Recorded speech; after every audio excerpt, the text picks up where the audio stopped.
Hey everyone, this is Blackhawk SC, and in this video I'm going to give you an in-depth look into the new Marauder IIC hero mech, the Scorch. And I'm also going to give you 6 build options from short to long range for the surprisingly versatile chassis. I was fortunate enough to receive the Scorch, along with the Marauder IIC base pack in December from one of my viewers, and after a few games with it, it became pretty clear that this was a really solid mech. Some variants are weaker than others, kind of like how the KDK 1 and 5 are good, but not that great when compared with the KDK 3. Overall though, it sits right below the Kodiak if you were to rank clan assaults. This was a spot that, for about half a year, was held by the Direwolf, but the Direwolf's lack of speed, low hardpoints, and crappy hitboxes really made it a pretty distant second in the clan assaults when the Kodiak came out. Unlike the Direwolf, the Marauder IIC has good speed and a relatively small frontal profile, while maintaining firepower that's just a notch down from the Kodiak. Among the Mat 2Cs, the Scorch is in fact one of the better variants and challenges the A for being the best. One of the cool things about it is that, unlike other Mat 2Cs, and in fact unlike most other chassis in the entire game, this one has both legitimate brawl and range builds. This is due to the Scorch having just the right amount of hardpoints for each weapon type. If you remove either a ballistic or energy hardpoint, for example, then the range builds become a lot worse. The Timberwolf is one other mech that has this kind of versatility, but only because it has swappable omnipods. Let's start with the brawl builds. Although they're fun to play, they're not the most consistent due to how often long-range maps are picked nowadays. But when it's given the chance, it can absolutely do well. First up is the double LB20 SRM6 build. This thing is quite a beast. It can take down most mechs in 2 well-placed shots. However, once you actually take these 2 shots, you can't do very much else because it's hot as hell. Added to the fact that it's pretty slow makes it vulnerable in situations where your target is accompanied by friendly mechs, which is most of the time. While you may kill the initial target, you'll often die to the enemy's teammates. The LB20 and SRM6 spread also forces you to engage really close to the target, which makes escape even harder. You can kind of think of it as a kamikaze build, with a chance to live if you're lucky enough to get ignored, or if you're able to find isolated mechs. Overall, not a bad option if you choose your battles correctly, but I'd rather run one of the 2 following builds if I want to brawl. In the first case, we simply take off the LB20 on the left arm to increase engine size and add heat sinks. Doing this addresses 2 of the biggest issues on the double LB build, which is heat efficiency and speed. You also sort of gain a shield arm which comes in handy during a brawl. You do give up a quarter of your alpha, but the gains are well worth it. The second option goes down to LB10s and SRM4s, which has the advantage of better effective range while maintaining similar speed and heat efficiency. Each of these 2 builds have their merits, and I suggest trying them out to see which one you prefer. Now moving on to the mid-range builds, I'd recommend this UAC 10 LPL setup. You could use dual ERPPCs here in place of the LPLs, but since we're already giving up a lot of face time and doing non-pinpoint damage with the UACs, I felt that the heat efficiency of the LPLs made it a better choice. To get the 2 weapon ranges to sync up, I'd use the UAC 10 range and cooldown modules. If you want to use ERPPCs, I suggest using something like 90 to 20 DHS to absorb the additional heat. The long-range builds, though, are what makes the Scorch such a good mech. I demoed the dual Gauss dual ERPPC build at the beginning of the video, and here is the full loadout. It's essentially a Kodiak 3 build, but with worse weapon placements, which is why I think the Kodiak 3 will still maintain its standing at the top of the food chain. However, compared with the Direwolf, which can also do the same build, the Mat 2C is able to take safer peaks due to its speed and slimmer profile. Since the Gauss range nerfed this last patch, I would use both Gauss range and Gauss cooldown modules to have the ranges sync better with the ERPPCs. My preferred build on the Scorch swaps the ERPPCs on the prior build for LPLs. This is because the Gauss rifle max range reduction last patch hurt the effective range of the Gauss ERPPC combo quite a bit. Also, unlike the KDK3 and Direwolf, this build doesn't have a shield side. This eliminates one of the major benefits of PPFLD weapons, which is you can shield immediately after firing. Mostly though, I find that the heat efficiency on the LPLs is pretty useful when the match gets to mid-range, which is where most of the match will take place, even when we're on longer range maps. Both the ERPPC and LPL versions have their benefits, so try them out and see what you like. Okay, let's move on to some gameplay. So in this match we're on Canyon Network, which is a mid to long range map, and that works out really well for our build. Our build is meant to engage at 650 to 700 meters, and that's where a lot of the match takes place. So there's action going on over at D2, C2, as well as the Epsilon side at D5, C5. The enemy team and our team is split up because this is Conquest, and people, especially on Canyon, like people tend to split up. So if we were to just move over to try to help over at the Kappa side, that would have trapped us with, if once we're done with that engagement, suppose we win that engagement and we need to get out, it kind of traps us there because we don't have jump jets, we don't have the speed to get back to the other side of the map.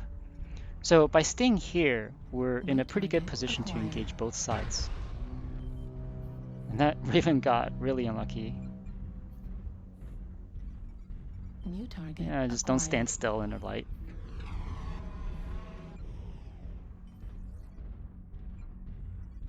New target acquired. And now we're thinking, maybe we can move up the side of this canyon here and then, shoot over to C5. New target acquired. But we see target destroyed. Another enemy here that we kill. I think that was an XL Hunchback. Maybe it was a Hunchback 4J. And if it was a 4J, then the XL can make sense.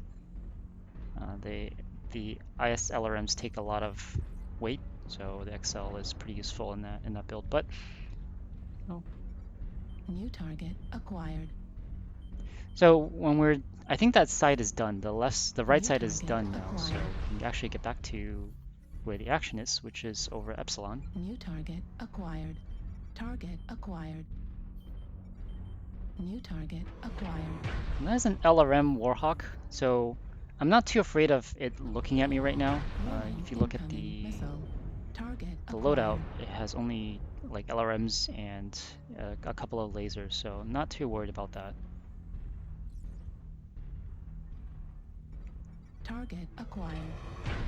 Similarly here, just kind of try to poke out a little bit more, but it's kind of weird that it shoots its LRMs and twists away and loses lock immediately after that. So it's a pretty ineffective way to play an LRM boat. New target acquired. I think there was something there, and yeah, it looks like there was. New target acquired. Recording glitch. Target acquired. So now that little corner is done, so we're gonna move up to center and see what we can shoot at.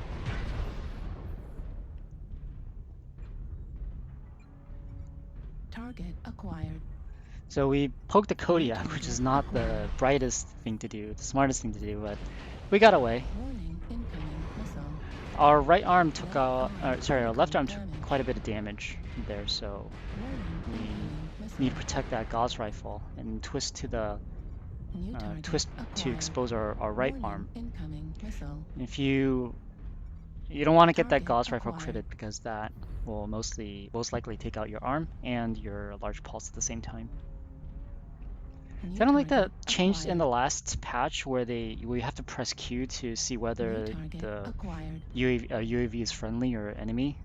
It's kind of annoying. I don't know why they made that change. They should have just kept it like that. Target destroyed. Target acquired. So we decided to take out the Kodiak side torso because from the paper doll it was weaker, and so I wanted to take out half of its firepower before taking out the CT. New target acquired. And it looks like my teammate just took out the CT afterwards anyway, so.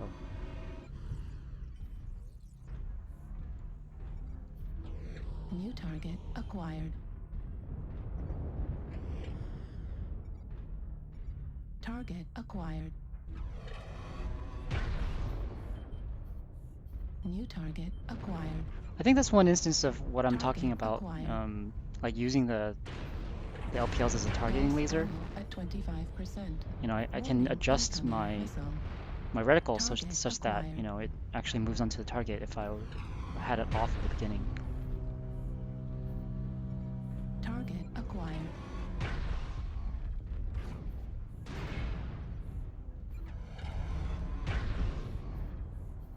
New target acquired. Target destroyed. New target acquired.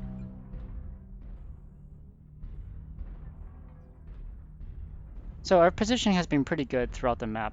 We're able to support both the left and right sides with our range and given our how spread our team is. So it's pretty beneficial for us Target acquired. as we're positioned there.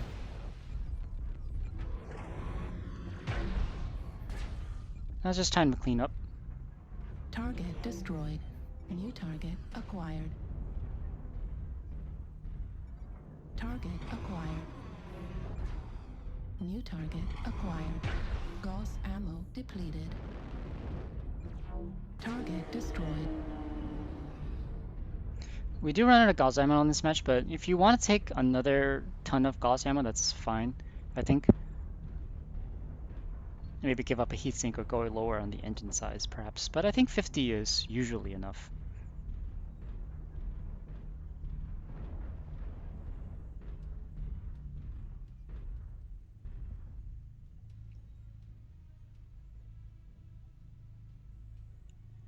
Yep, not a bad game. I think, you know, the DPS, the mid-range DPS of the LPL has really helped out here.